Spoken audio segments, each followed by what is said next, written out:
네, 몸이 불편하지 않으시면 우리 다 같이 일어나셔서 하나님의 말씀을 같이 교독하도록 하겠습니다.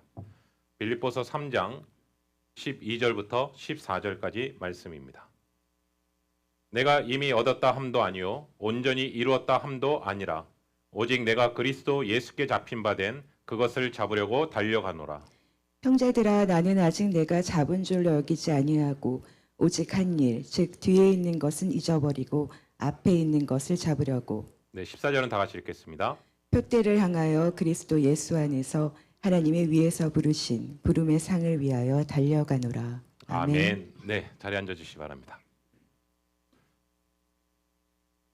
성도님들에게 퀴즈를 하나 내겠습니다. 네, 일부 예배 때 이 퀴즈를 냈는데요, 못 맞히셨습니다. 네, 특별히 2부 예배 때 맞히시는 분이 계시면 제가 선물을 하나 드리도록 하겠습니다. 네, 이 사람은 누구일까요? 사람입니다. 제가 이 사람을 어렸을 때부터 성장 과정을 하나하나 소개하겠습니다. 그리고 마지막에 다 소개한 후에 이 사람이 누구인지를 맞추시면 됩니다. 이 사람은 유럽의 조용한 시골 마을에서 태어났습니다.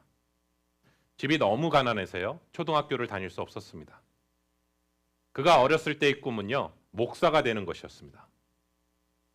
노래도 천부적인 재능이 있어서요, 합창단에 뽑히게 됩니다. 너무 똑똑해서 10살에 올 A를 받고 음악적으로도 타고난 사람이었습니다. 14살 때 아버지를 잃었습니다. 전쟁이 일어났을 때 전쟁에 참여한 나라에서 살았습니다. 전쟁 중에 숨어 있는데 강아지를 보고 자기 밥을 나눠 먹을 정도로 사랑이 많았었습니다. 어린아이도 너무 좋아했었고요. 어떤 아이가 머리를 부딪혀서 넘어진 아이를 보면 자기가 자기 머리를 다치면서 아프지? 하며 나도 아프단다. 다른 사람의 아픔도 나의 아픔으로 느꼈던 사람입니다. 많은 시도 썼고요. 어머니께 효도하는 것이 가장 아름다운 것이라고 주변에 있는 사람들에게 얘기했던 사람입니다. 누구인지 아시겠습니까? 누구일까요? 일단은 한국 사람은 아니겠죠. 네, 근데 여기 계신 성도님들은 다 아는 사람일 겁니다. 아시겠습니까? 네, 모릅니다. 예, 상상이 좀 안 가시죠? 정확하게 누군지를. 네, 일부 예배 때도 동일한 이 반응이셨습니다. 정답은 이 사람입니다. 이 사람을 모르는 사람은 없을 거라고 생각합니다.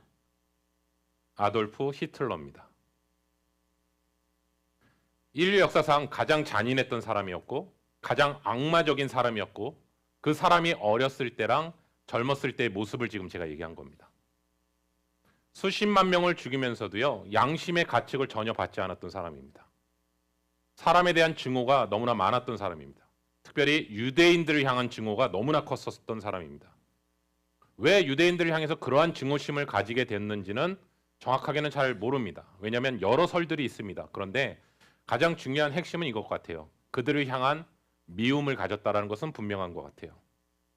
마음에 그 미움이 사로잡게 되니까 수백만 명의 사람들을 죽이면서도 전혀 아무런 꺼리낌 없이 살아갔던 사람이 바로 이 사람입니다. 여러분, 저는 이런 마음이 들더라고요. 우리도요, 무엇인가 잡힌 만큼 삽니다.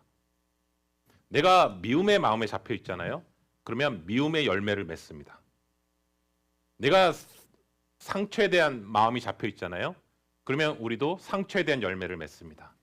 그 상처로 인해서 다른 사람 누군가에 또 상처를 주게 되고 또 내가 받은 그 상처로 인해서 누군가에 또 상처받는 행동을 하게 되고 이러한 것들을 통해서 열매를 계속 흘려보내거든요. 근데 그거 아세요? 사람들은요, 누구나 자유를 좋아하거든요. 그런데 우리가 무언가에 잡혀 살 수밖에 없는 인생이기 때문에 사실은 우리에겐 진정한 자유는 없습니다. 왜냐하면 내 주인이 만약 돈이라면 혹은 명예라면 어떤 것에 종속될 수밖에 없다라는 사실입니다. 그런데 성경은 우리에게 진정한 자유에 대해서 얘기하거든요. 성경에서 말하는 자유는 무엇일까? 예수 그리스도께 묶이는 것, 그분 안에서 누리는 온전한 자유함을 얘기하고 있습니다. 정말 진리가, 예수 그리스도의 진리가 너희를 자유케 한다. 그리고 성경의 인물 중에 자유라는 단어를 참 많이 말했던 사도가 누구냐면 오늘 본문에 등장하는 바울 사도입니다. 그는 자신을 향해서 이렇게 소개합니다. 나는 예수 그리스도의 종, 나 바울은 로마서 1장 1절 말씀에 시작하거든요. 그래서 사도 바울이 잘 사용했던 단어가 자신은 예수 그리스도의 종이라는 사실을 많이 얘기합니다. 여기서 종이라는 단어는 그 당시에 둘로스라는 단어로 쓰여졌습니다. 다시 말하면 철저하게 누군가에 의해 종속된 사람입니다. 자신의 의지도 없고요. 자신의 생각대로 움직일 수 없는 종, 철저하게 주인에 따라 순종해야 되는 종, 그 종이 바로 둘로스, 그 노예라는 뜻이거든요. 참 아이러니하죠. 자유에 대해서 참 많이 했던 사람이 사도 바울인데 나는 그리스도의 노예라고 얘기하고 있습니다. 저는 이 부분을 보면서 역설적이다고 생각이 들었습니다. 앞에서도 얘기했듯이 우리가 생각하는 내 마음대로 내 멋대로 사는 것이 자유라고 자꾸 우리는 생각하는데 사실은 그 자유도 우리에게는 없습니다. 왜냐하면 우리는 뭐든지 무엇인가에 도리어 잡힌 만큼 살아가는 존재이기 때문에 그렇습니다. 내가 예수께 잡혀 있잖아요. 그러면 예수님만큼 살아가는 존재가 됩니다. 반면에 내가 세상에 잡혀 있잖아요. 그러면 세상만큼 살아가게 됩니다. 사도 바울이 자신은 예전에 예수 그리스도를 만나기 전에 세상에 잡혀 있었던 사람이라고 얘기합니다. 그런데 예수 그리스도를 만나고 났더니 예수 그리스도의 십자가로 말미암으로 그 세상으로부터 건짐을 받게 되고 이제는 그리스도 안에서 내가 온전한 자유를 누리게 되었다라는 것을 얘기하고 있습니다.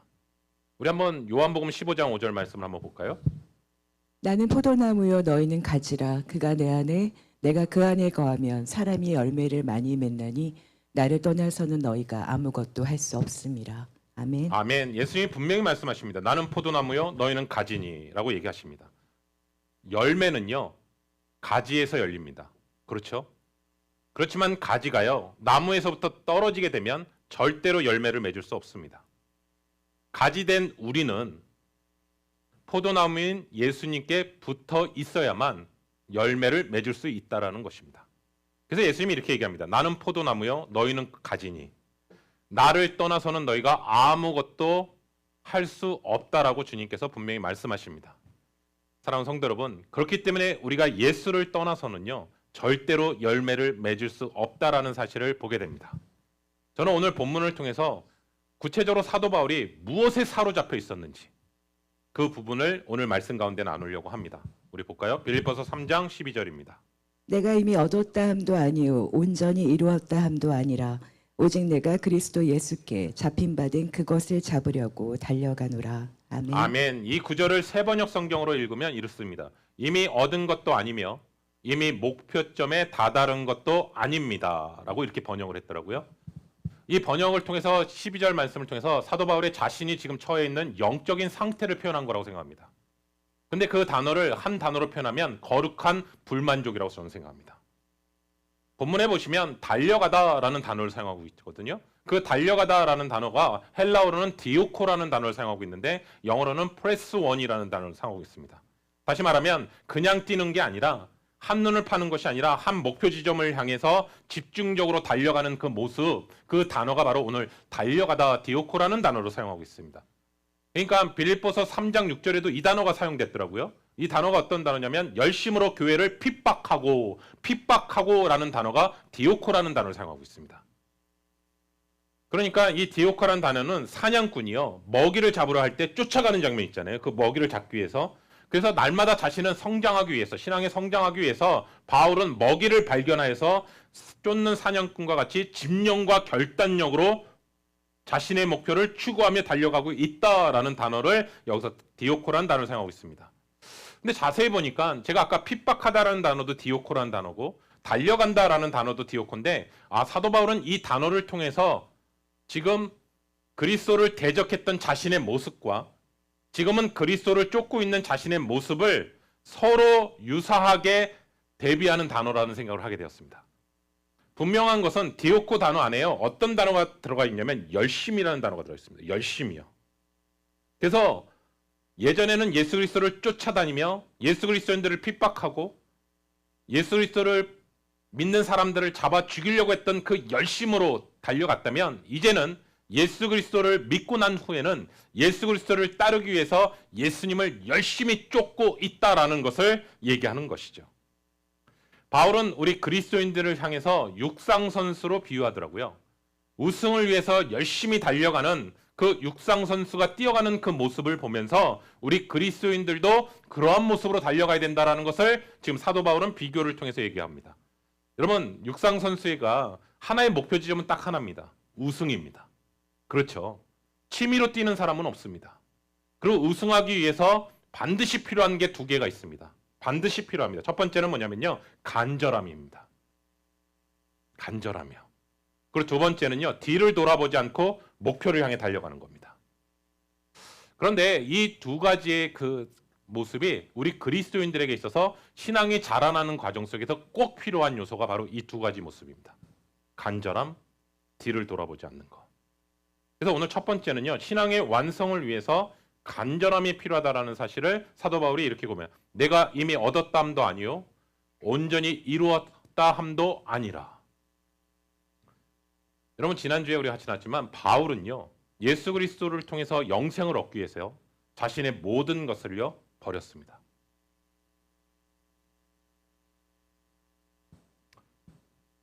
그 영생이 예수님이 너무나 소중하기에요, 자신의 모든 것들을 버리면서 그 영생을 취했던 것을 보게 됩니다. 예수를 만나는 사람에 있어서 뭐가 다릅니까? 라고 얘기한다면 바라보는 가치관이 다릅니다. 아멘이십니까? 제가 수련회 처음 갔을 때요, 불신자였을 때, 수련회 처음 갔을 때 성경 공부를 하기 전에, 수련회 장소가 마석기도원이었거든요. 그래서 마석역에서 내서 산꼭대기에 있어요, 기도원이요. 그래서 이제 거기 가서 이제 딱 했는데, 선생님, 저희를 가르쳤던 선생님께서 성경 공부를 하기 전에 우리 잠시 밖에 나가서 우리 자연을 봤으면 좋겠다 그러시더라고요. 자연을 보시더니 막 춤을 추세요. 여자 선생님이신데, 얘들아 이거 들리지 않니? 그 새 소리가, 하나님을 찬양하는 소리가 들리지 않니? 와, 저 나뭇가지 흔들면서 하나님 앞에 호산나 다윗의 자손이 그러는 것 같지 않니? 제가 그 모습을 보면서 이런 정신 나간 사람이 있나? 내가 잘못 왔구나, 수련회 생각했어요. 그러고 나서 그날 저녁에 저녁 집회를 하는 가운데서 예수 그리스도의 복음이 들려지게 되고 예수 그리스도를 인격적으로 영접하게 되니까 정말 하나님 앞에 회개하며 하나님 앞에 그동안 되었던 죄들을 하나님 앞에 하나하나 다 토설하면서 그 가운데서 예수님을 만나는 사건이 되게 되니까 그 다음에 너무나 복받쳐서, 너무나 감격해서, 나를 너무나 사랑하신 그 주님 앞에 너무나 뜨거워서 밖으로 나가서 쫙 나가니까 저녁이니까 아무것도 안 보이잖아요. 근데 그날 별은 그렇게 잘 보이더라고요.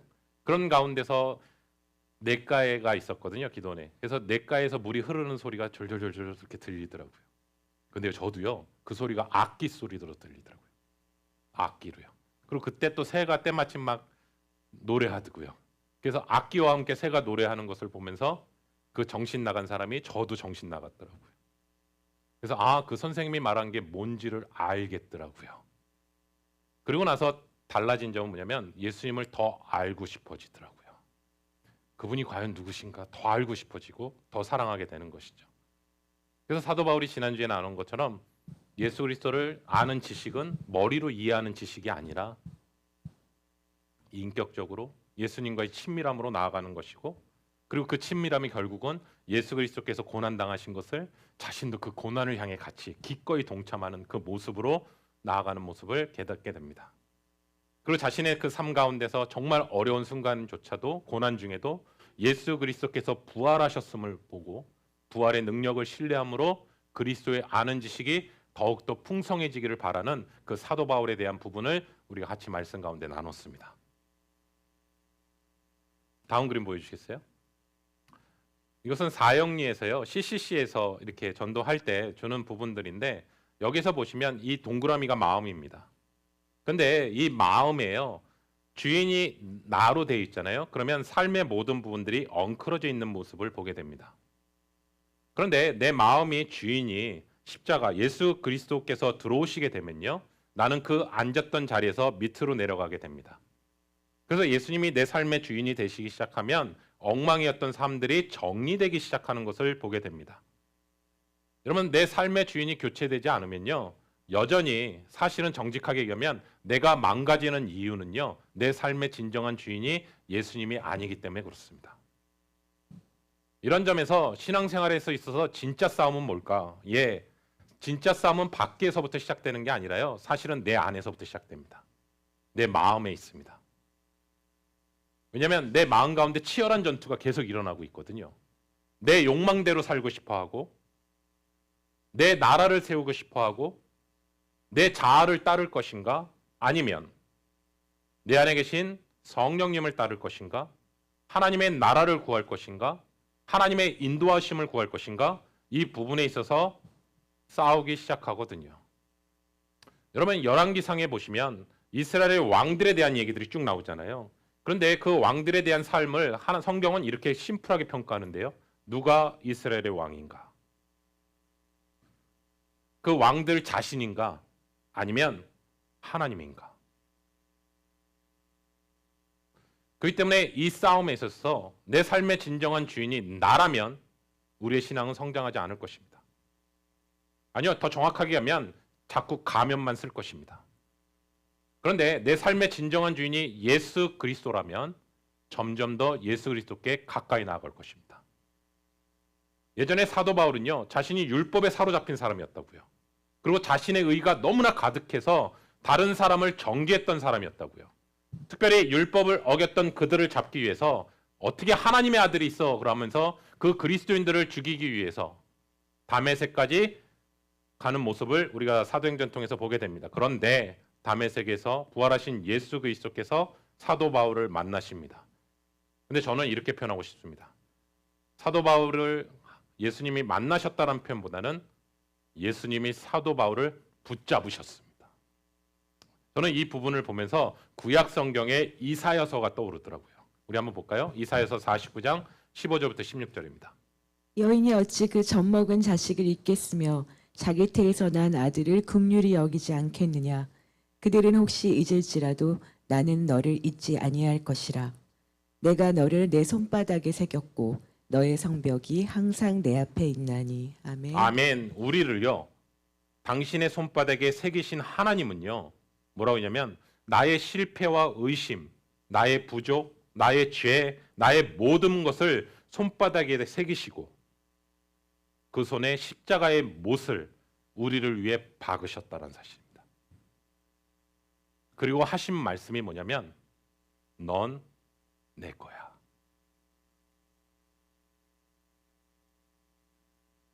그러므로 우리가 아무리 부족해도요, 오늘을 포기하지 않고 하나님께서, 예수님께서 넌 내 거야 라고 하는 그 음성 앞에 우리는 주님을 향해 이런 고백하는 겁니다.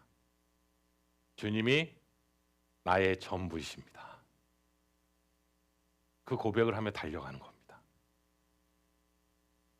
하나님이 나를 붙잡아 주셨다는 확신만 가져도요, 오늘을 살아갈 수 있는 힘이 생깁니다. 아멘이십니까? 하나님이 나를 붙잡으셨다고요. 저는 우리 모든 신앙인들에게 있어서 신앙이 자라나는 과정 속에서 가장 중요한 것이 무엇일까? 예, 아까 나눈 것처럼 간절함입니다. 목마름입니다. 습관적으로 형식적인 신앙생활에서 벗어나 정말 하나님을 간절히 찾고 하나님을 알기 원하고 또 하나님을 사랑하고 이웃을 사랑하는 삶으로 살기 위해 정말 몸부림치는 그러한 삶으로 나아가는 것이 너무나 중요하다는 생각합니다. 사랑하는 성도 여러분, 여러분들은 과연 예수님께 붙잡혀 계십니까? 우리 남자분들은 이럴 것 같은데요, 속으로. 아니요, 예수님께 붙잡혀 있기보다는 아내에게 붙잡혀 있습니다. 예, 가정의 평화를 위해서 아내에게 붙잡히는 거 괜찮습니다. 맞습니다. 저희 형제사랑교회 성도님들 남자분들 보면 제가 보면 다 그냥 아내한테 붙잡혀 있는 것 같습니다.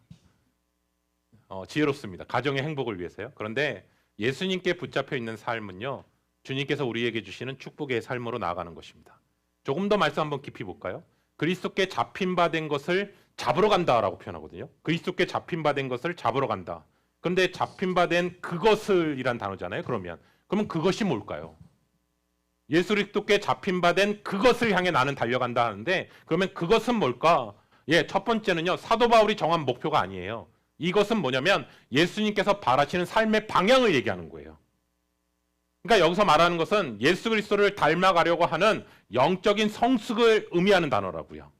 그러니까 예수님께서 사도 바울을 붙잡으셨을 때 그를 위해서 구원해 주셨을 뿐만 아니라 그가 이방인의 사도로 사역을 맡기셨을 뿐만 아니라 더 나아가 그로 하여금 예수 그리스도를 닮아가는 사람으로 세우시기를 원하셨다라는 거예요. 그렇기 때문에 구원, 사역뿐만 아니라 영적인 성숙에 대해서 얘기하고 있는 거예요. 성숙은 뭐냐? 예, 그리스도를 닮은 것이라고요. 그리스도를 닮은 것이라고요. 그렇기 때문에 사도 바울은 주님이 나를 향해 하나님께서 계획하신 그 뜻을 알았다고요. 사도 바울의 목표는요, 예수님을 닮아가는 것이었다고요. 그렇기 때문에 서신서에 보시면 그 얘기를 계속해서 얘기합니다. 이렇게 얘기합니다. 온전한 사랑을 이루는 것은 그리스도의 장성한 분량에 이르기까지 나아가는 것이다. 사도 바울이 이 서신서를 썼을 때 최소한 신앙생활을 25년에서 30년 정도는 했을 타이밍으로 보거든요. 그리고 순교당하기 5년 전으로 보고 있습니다. 성경학자들은. 그런데 우리가 잘 알다시피 사도 바울이 얼마나 주님과 동행했나요? 그리고 얼마나 주님 앞에서 신실하게 사역하며 나아갔던 사람인가요? 그런데 본인은 이렇게 고백하는 거예요. 자기는 아직까지도 아니라는 거예요. 아니라는 거예요. 사도 바울의 목표가 만약에 12사도였잖아요. 예수님의 12사도가 아니었어요. 왜냐하면 12사도를 능가했어요, 사실은요. 왜냐하면 더 많이 쓰고 있다라고 얘기하거든요. 그런데 사도 바울은 내 옆에 있는 사람들이 아니라 작은 예수가 되는 것이 목표였어요. 빌립보서 3장 13절 볼까요? 형제들아 나는 아직 내가 잡은 줄로 여기지 아니하고 오직 한 일, 즉 뒤에 있는 것은 잊어버리고 앞에 있는 것을 잡으려고. 아멘. 아멘. 육상 선수에게 있어서 반드시 필요한 게 간절함이라고 얘기했습니다. 그런데 오늘 두 번째는요. 두 번째도 중요합니다. 무엇보다 뒤를 돌아보지 않고 목표만 바라보고 달려가는 것입니다. 우리의 신앙이 성장하기 위해서는 반드시 해야 될 것이 뭐냐면 뒤의 것은 잊어버리고 앞에 것만 보고 달려가는 것입니다. 가만히 보니까 우리 뒤에 있는 것을 돌아보지 않는 것은 두 가지가 있는 것 같습니다. 첫 번째는 뭐냐면 영광스러운 과거요. 네. 두 번째는요, 부끄러운 과거요. 바울이 뒤에 잃어버린다라고 얘기했을 때는 이 두 개 다 들어간다고 생각합니다. 우리가 지난 시간에 얘기했지만 바울은요, 정말 영광스러운 과거를 갖고 태어났습니다. 선천적으로도 그렇고 후천적으로도 그렇고 바울은 정말 많은 것들을 가지고 태어났습니다. 열심도 있었고, 그리고 베냐민 지파였었고, 자신의 스승이 가말리엘이었었고, 그 스승 밑에서 정말 율법에 대해서 탁월하게 알고 있었고, 잘 지켰고, 또 많은 사람들에게서 인정을 받았고, 그리고 사도 바울은 그의 명성이 예루살렘에 머무는 게 아니라 다른 나라 사람들도 사도 바울을 알았다고요. 그리고 차세대 아마 다음 리더자로 세울 수 있는 사람이 바로 바울이었을 거라고 생각합니다. 그런데 자신이 예수 그리스도를 만난 후에 이런 화려한 가구를 배설물로 여겼대요. 정확하게 우리 단어로 표현해볼게요. 쓰레기로 여겼대요. 여러분, 쓰레기는 간직하지 않거든요. 버렸다라는 거예요. 그런데 또 하나는 바울은요, 영광스러운 과거만 있었던 게 아니라 수치스러운 과거도 있었습니다. 사실 바울은요, 초대교회 성도들에게 있어서는요, 거의 악의 화신이었습니다. 우리의 서두에서 보여줬던 그리스도인들, 그 당시 그리스도인들에게 있어서는요, 오늘날로 하면요, 사도 바울은 히틀러입니다. 이해되시나요? 히틀러입니다. 예수님을 만난 사람들을 잡아서 죽일 뿐만 아니라 예수를 믿는 가족들도 다 감옥에 집어넣고 죽였던 사람입니다. 우리가 잘 알다시피 스데반이 돌에 맞는 순교의 현장 속에서도 혈기가 등등하고 기세가 등등했던 사람입니다. 조금도 흔들림이 없었던 사람이었다고요. 그런데 그 바울이 예수님을 만난 거예요. 그리고 만나고 나서 사람들에게 찾아가고 예루살렘에 가서 사도들을 만나려고 했더니 사도들조차 만나주지 않아요. 이게 느껴지시나요? 사도들조차 무서워하는 거예요. 그런데 그 상황 속에서 바나바가 사도들과 바울을 연결해 주게 됩니다. 여러분, 우리가 신앙생활 할 때 우리의 신앙의 발목을 잡는 콤플렉스가 있다고 생각합니다. 과거에 사람들에게 받았던 상처, 다른 사람과 비교하며 느꼈던 열등감, 절대 저지르지 말아야 될 죄에 대한 죄책감, 이러한 모든 것들이 우리가 앞으로 나아가지 못하도록 하는 발목을 잡고 있습니다. 하나님의 은혜를 받고 예수 그리스도를 십자가의 죽으심으로 말미암아 죄 씻음을 받았다면 분명히 성경은 얘기합니다. 성령 안에서 새 사람이 되었다. 그런데 그 사실은 알지만, 그 사실을 교리로도 믿지만 내 삶에 여전히 과거를 돌아보며 상처와 열등감과 죄책감에 벗어나지 못하는 우리의 모습을 발견하게 됩니다.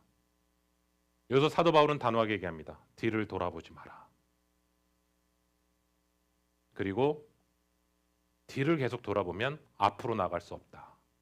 하나님은 새 일을 행하시는 분이신데 과거에 갇히지 말고 새로운 은혜를 향해 나아가야 된다. 여러분 성경에 보면 우리가 잘 아는 말씀이 이 말씀 있잖아요. 하나님께서 우리의 죄를 기억하지 않으시겠다라는 약속이 나오거든요. 여러분 이 말씀을 통해서 하나님이 순간 우리의 죄를 기억 상실하시는 건가? 그 뜻이 아니라 과거의 죄가 지금 하나님과의 관계에 있어서 영향을 미치지 않는다는 뜻입니다. 마찬가지로 사도 바울이 자신의 처했던 과거가 현재적인 삶 속에서 부정적인 영향을 미치지 못하도록 하겠다라는 거예요. 여러분 만약에 사도 바울이요 회신 전에 있었던 기억들 있잖아요. 많은 그리스도인들을 죽이고 그랬던 그 기억들을 떨쳐버리지 못했다면 그는 사도로 쓰임받지 못했을 거라고 생각합니다. 평생 죄책감에 그 자리에 머물러 있었을 거라고 생각합니다. 그렇기에 저는 우리 귀한 성도님들에게 주님의 마음으로 담대하게 선포합니다. 여러분의 실수나 부족했던 경험에 대해서 지나치게 자책이나 낙심하지 마십시오. 실패는 오히려 배움의 기회가 됩니다. 또 하나는요, 그것을 통해서 주님 앞에 더 가까이 나갈 수 있습니다. 아까 사도 바울이 얘기했던 거죠. 그 디아코, 핍박하고라는 그 단어가 예수 그리스도를 쫓는 디아코로 변화될 수 있습니다. 그렇기 때문에 회개할 것은 정말 회개하고요. 털어버릴 것은 털어버리는 용기가 이 자리에서 있기를 예수 그리스도 이름으로 축원합니다. 여러분 앞에 것을 잡으려고 힘쓴다라는 단어는 앞에 것이라는 단어가 우리가 정말 추구해야 될 목표, 하나님이 주신 소명을 얘기하는 단어거든요. 저는 여기까지 이렇게 말씀을 쭉 묵상하면서 우리에게 정말 실질적으로 정말 다 영적으로 성장하기를 바라는데 영적 성장에 있어서 가장 큰 방해가 뭘까? 영적 성장에 있어서 가장 중요한 게 간절함이라고 얘기했는데 그러면 간절함의 반대가 뭘까라고 생각해 보니까 뭐냐면요. 영적인 게으름이라고 생각합니다. 여러분 간절함이 없잖아요. 그러면 영적으로 게을러집니다. 영적으로 게으른 사람은 이렇게 얘기합니다. 나는 아침형 인간이야. 그래서 아침형 인간이 아니기 때문에 나는 저녁형 인간이야. 그래서 아침에 새벽 기도는 절대로 못 나와. 그리고 나는 저녁형 인간이기 때문에 아침에 성경 읽을 시간 없어. 이렇게 얘기하거든요. 근데 대신 밤에는요. 또 정작 너무 피곤해서 쉬고 싶어 하세요. 그리고 나서 쉬기 위해서 또 스마트폰을 보세요. 그리고 늦게까지 깨어 있다가 결국 늦잠 잡니다. 그리고 결국 아침에 못 일어납니다. 영적 게으름이 정말 문제는 뭐냐면요. 간절함을 잃어버리기 때문에 성숙한 그리스도인은요. 영적인 게으른 사람 아닙니다. 간절함 안에는 수고가 따릅니다. 제가 자꾸 스마트폰 얘기해서 죄송합니다. 스마트폰 자체는 좋고 나쁨이 있지는 않아요. 그걸 어떻게 사용하느냐에 따라 다른 것 같아요. 그런데 스마트폰이 여러분 하나님 앞에 온전히 집중하지 못하게 하는 거 아세요? 아침에 일어나자마자 스마트폰을 켜잖아요. 그럼 간밤에 온 메시지를 확인합니다. 메일로 온 거. 그리고 그날 뉴스들을 막 봅니다. 그러면 그 뉴스들을 뭐 집중해서 보지는 않으실 거예요. 아마 대충 이렇게 막 보실 거예요. 그러면 내 머릿속에요. 다양한 그 잡동사니 지식들이 막 들어가 있습니다. 근데 그 상태에서요. 기도하러 자리에 앉잖아요. 그러면요. 복잡한 생각 때문에 기도가 집중이 안 됩니다. 네. 기도의 자리에 앉아 있지만 정말 하나님 앞에 집중을 못 합니다. 왜냐하면 기도조차도요. 대충하게 만듭니다. 스마트폰은요. 깊이 있는 말씀을 읽지 못하게 합니다. 여러분 스마트폰을 자꾸 읽기 습성을 들이잖아요. 그러면 어떤 생각이 드냐면 뉴스 보시잖아요. 그리고 어떤 블로그를 보시고 또 드라마를 보시고 계속 이렇게 본단 말이에요. 그리고 되게 빠르게 대충 해봐요. 요즘은 드라마를 처음부터 끝까지 안 봅니다. 그냥 쇼츠로 보죠. 그냥 막. 그런데 여러분 그거 아세요? 이러한 습관들이요. 성경을 볼 때도요. 대충 봅니다. 여러분 이거 파워포인트 PPT 하지만 죄송하지만 이거 익숙하잖아요. 그럼 성경 잘 안 봅니다. 대충 봅니다. 근데 문제는 뭐냐면 성경은요. 하나님의 말씀을요. 천천히 보는 겁니다. 왜냐하면 눈으로 읽는 것도 중요하지만 삶으로도 읽어내야 되거든요. 그러다 보면 그 말씀을 굉장히 되새겨야 되거든요. 때로는 어떤 한 말씀 앞에서 멈춰 서야 되거든요. 정말 이 말씀이 나에게 어떤 의미인가? 그리고 그 말씀을 깊이 묵상하는 거거든요. 근데 다시 말씀드리면 스마트폰에 자꾸 익숙해져 있으면 하나님의 말씀을 대충 보기 때문에 묵상을 하지 않는다고요. 이해 안 돼? 그냥 넘어가는 거예요. 그냥. 그래서 여러분 다시 한번 우리가 붙잡아야 될 것은 오늘 이 말씀을 보면서 정말 간절함과 한 목표를 향해 달려가는 것이 우리의 삶 가운데 어떻게 적용할 수 있을까? 예, 매일 아침 하루에 시작하기 전에 성경 한 장을 읽으십시오. 네, 일단 저녁형 인간이라고 핑계대지 마시고 아침에 시작하십시오. 왜냐하면 그 하루에 읽었던 그 말씀이 그날 하루의 삶을 지배할 것입니다. 그리고 그 말씀을 가까이 하다 보면 하나님께서 기도 제목도 생각나게 하실 것입니다. 왜냐하면 하나님의 말씀 안에는 성령이 담겨져 있거든요. 그러면 그 하나님께서 인도하심에 따라 기도를 하십시오. 그러면 우리의 모든 잡생각이요 사라지기 시작합니다. 그리고 그것을 기도를 통해서요 하나님이 나와 함께 계시다는 것을 느끼게 됩니다. 그리고 그 시간 가운데 삶으로 나아가게 됩니다. 마지막으로 하나 더 적용해 볼까요? 오늘 우리가 예배를 계속 드립니다. 그런데 저는 이런 마음이 들더라고요. 정말 변화된 사람들의 이야기 사건에 있어서 여러분 제가 오늘 이 자리에 설교를 들으시잖아요. 감히 여러분에게 이렇게 도전합니다. 이광재 목사의 설교로 듣지 마십시오. 왜냐하면 이광재 목사의 설교로 듣잖아요. 그럼 필터링 합니다. 받을 건 받고 걸러낼 건 걸러내고. 근데 정확하게 이렇게 면할게요. 하나님의 말씀을 부족한 이광재 목사를 통해서 나에게 하신다고 생각해 보십시오. 하나님의 말씀을 필터링하지는 않을 거라고 생각합니다. 그 자세가 하나님 앞에 간절함과 하나님 앞에 집중하는 모습이 아닐까라는 생각하게 됩니다. 저는 오늘 이 말씀을 묵상하면서 저도 이렇게 적용하게 됐습니다. 주님, 제가 오늘 하는 설교가 예수님이 생각나게 하여 주시옵소서. 예수님이 기억나게 하시고 예수님이 생각나게 하여 주시옵소서. 그 마음으로 하나님 앞에 이번 한 주간 기도했습니다. 사랑하는 성도 여러분, 예수님을 믿고 과거에 나는 죽고 예수님과 함께 새 사람이 되었다라는 사실을 믿고 살아가는 것. 그리고 여러분의 신앙은 다른 사람을 평가하고 그 자리에서 비교하는 것이 아니라 오직 작은 예수로 살아가는 것임을, 그리고 그 끝은 주님이 계시다라는 사실을 늘 놓지 않고 분명하게 살아가는 저와 여러분이 되시기를 예수 그리스도 이름으로 축원합니다.